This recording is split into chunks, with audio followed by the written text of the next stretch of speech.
प्यारे विद्यार्थियों, आज हम पढ़ रहे हैं अध्याय 13 ध्वनि।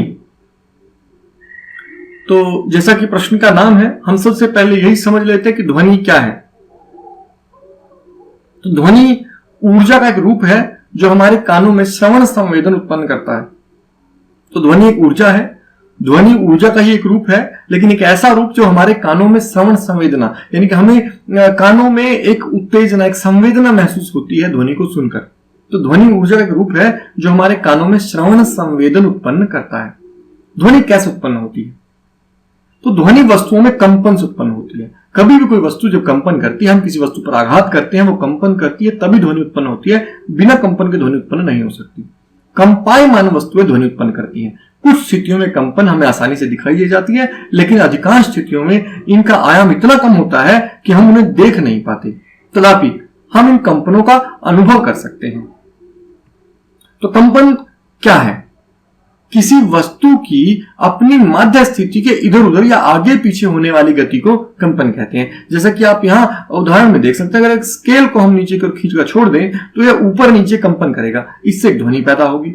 इसी प्रकार से एक ध्वनि स्वयंत्र को यदि हम जोर से किसी वस्तु पर टकराएं तो इससे यह कंपन करेगा अपनी माध्य स्थिति के दाएं बाएं, और इससे एक ध्वनि उत्पन्न होगी। इसी तरह ढोल की झिल्ली पर, ड्रम की झिल्ली पर यदि हम आघात करें तो यह झिल्ली ऊपर नीचे गति करेगी।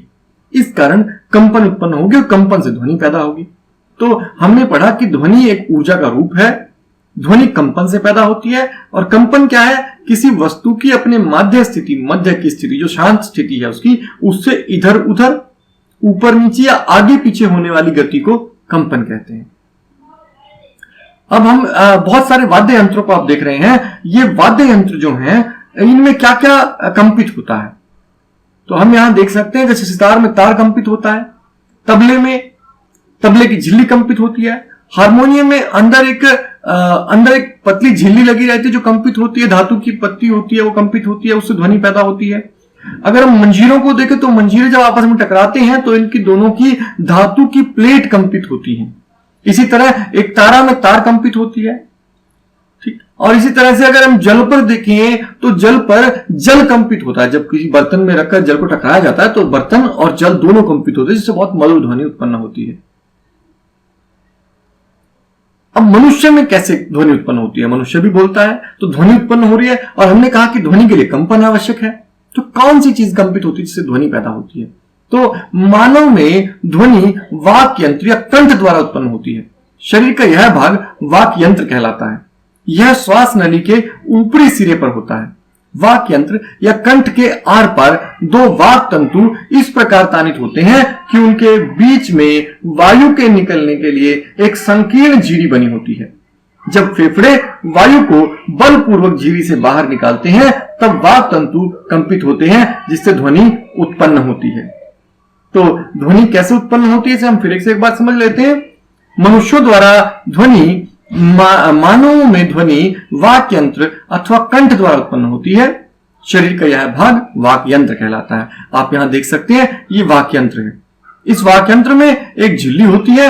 ये जो वाक तंतु हैं, जब इनके बीच में से वायु गुजरेगी तो ये तन जाएंगे, और ये संकीर्ण झिल्ली से जब वायु फेफड़ों से बाहर आएगी तो ये कांपेंगे। इस कंपन से ध्वनि उत्पन्न होती है। अगर आप बोलते हुए अपने गले को छुएंगे तो आप इस कंपन को बड़ी आसानी से महसूस कर सकते हैं। पुरुषों के वाक तंतु की लंबाई लगभग 20 मिलीमीटर होती है, जबकि महिलाओं में यह 5 मिलीमीटर कम, यानी कि लगभग 15 मिलीमीटर के आसपास होती है। बच्चों के वाक तंतु बहुत छोटे होते हैं। यही कारण है कि पुरुषों, महिलाओं तथा बच्चों की वाक ध्वनियां भिन्न भिन्न होती हैं। आप इसे चित्र द्वारा समझ सकते हैं। एक वास्तविक चित्र है गले का। तो आप यहाँ ये जो सफेद रंग की लाइनें देख रहे हैं, ये वाक तंतु है। ये वाक तंतु से ध्वनि कंपित होती है और हमें ध्वनि सुनाई देती है। तो ये वो तंतु हैं जिनमें जब वायु गुजरती है तो ये कंपित होते हैं और हमें ध्वनि सुनाई देती है। इन्हें वाक तंतु कहते हैं। इसे आप बाहर से भी स्वर यंत्र को देख सकते हैं। पुरुषों की आवाज क्योंकि भारी होती है, इसका कारण क्या है कि उनके वाक तंतु बड़े होते हैं, उनका स्वर यंत्र भी बड़ा होता है। चित्र में आप देख सकते हैं गले से बाहर की ओर उभरा हुआ दिखाई दे रहा है, इसे हम कहते हैं कंठमणि या एडम एप्पल कहते हैं, इसके अंदर ही वाक तंतु होते हैं। तो पुरुषों का स्वर यंत्र बड़ा है जो बाहर स्पष्ट रूप से देखा जा सकता है, जबकि स्त्रियों में देखिए तो वाक तंत्र जो स्वर यंत्र है वो छोटा होता है और इसीलिए बाहर स्पष्ट दिखाई नहीं देता। आगे की बात हम समझते हैं तो ध्वनि संचरण के लिए माध्यम की आवश्यकता होती है। ध्वनि यूं ही एक स्थान से दूसरे स्थान पर नहीं जा सकती, उसे माध्यम चाहिए। ध्वनि के संचरण के लिए माध्यम की आवश्यकता होती है। ध्वनि ठोस, द्रव और गैस सभी में संचरण कर सकती है, परंतु यदि इनमें से कोई भी ना हो, ठोस, द्रव या गैस कोई भी ना हो, यानी कि निर्वात की स्थिति हो, परंतु जहां कोई माध्यम नहीं होता वहां ध्वनि संचरण नहीं कर सकती। निर्वात में जहां वायु नहीं है, ध्वनि माध्यम न होने के कारण संचरण नहीं कर सकती।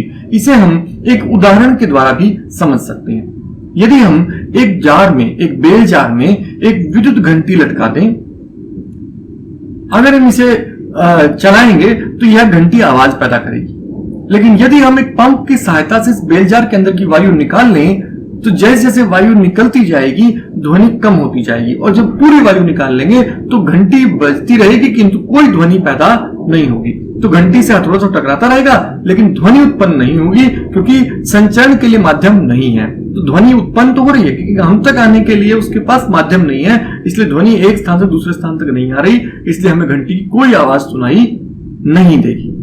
तो यहां आप समझ रहे हैं कि ये जो वायु है आसपास भरी हुई है, ये वायु ध्वनि को संचरण के लिए माध्यम प्रदान कर रही है, लेकिन यदि इस आसपास की स्थान में से हम वायु निकाल लें तो ध्वनि संचरण नहीं कर पाएगी।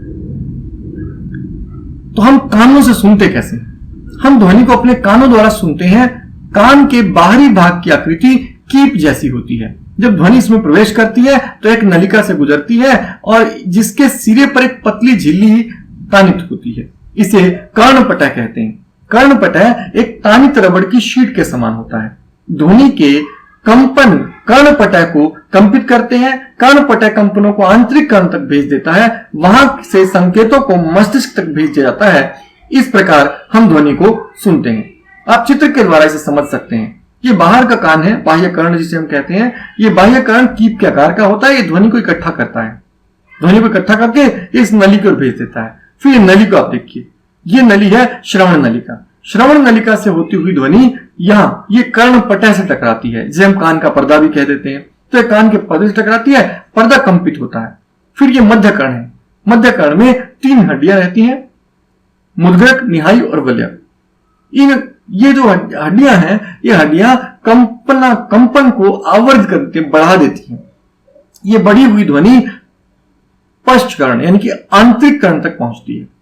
ये जो आंतरिक कर्ण है, इसमें ये ध्वनि विद्युत संकेतों में, ध्वनि संकेत विद्युत संकेत में बदल जाते हैं और फिर इन तंत्रिकाओं द्वारा, श्रवण तंत्रिकाओं द्वारा मस्तिष्क को भेजे जाते हैं।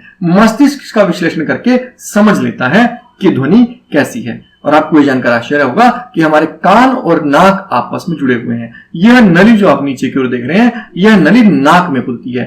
इसी कारण जब आपको जुकाम हो जाता है तो आपको सुनने में भी समस्या महसूस करते हैं आप लोग।